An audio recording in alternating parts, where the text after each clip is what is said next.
আর কোনোদিন আমরা যদি চাই এই লাশের চেহারা দেখতে, কোনোদিন কেউ পারবে না। এজন্য আপনাদেরকে বলে যাই, আমাদের দাদা ছিল, আজকে আমাদের দাদা দুনিয়াতে নাই।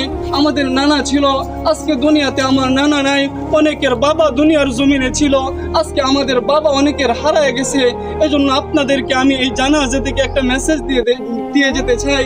যারা আজকে মনে করতেছেন যে দুনিয়ায় আমার জন্য আসল, এ দুনিয়ায় আমার, আল্লাহ তাআলা বলতেছেন আমাল হায়াতুদ দুনিয়া ইল্লা মাতাউল গুরুর, যে দুনিয়াটা হচ্ছে একটা ধোঁকা, এ দুনিয়ার সব কিছুই ধ্বংস হয়ে যাবে।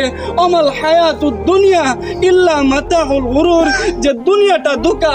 আজকে তোমার স্ত্রী, সন্তান, আত্মীয় স্বজন এরা সবাই ধোঁকা। এজন্য মুহতারাম হাজরিন, দুনিয়ার মুখ থেকে আজকে আমরা আমাদের চেহারা, আমাদের দিল, আমাদের কলব আজকে আমরা আল্লাহর দিকে ফিরাইয়া দেই। যে জিন্দেগিতে যত গুনাহ করছি, আজকে এই জানাজা থেকে আমরা প্রতিজ্ঞা করতে চাই আর গুনাহ করব না। যেই কবরে আমাকে যেতে হবে, সেই কবরে আমাকে একা থাকতে হবে, আর গুনাহ করব না।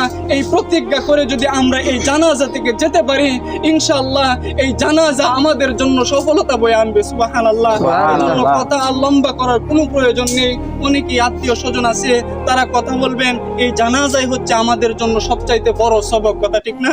আল্লাহ তাআলা আমাদেরকে যে কথাগুলো বলছি সকলকে বোঝার তৌফিক দান করুক। সকল বলে আমিন। আসসালামু আলাইকুম।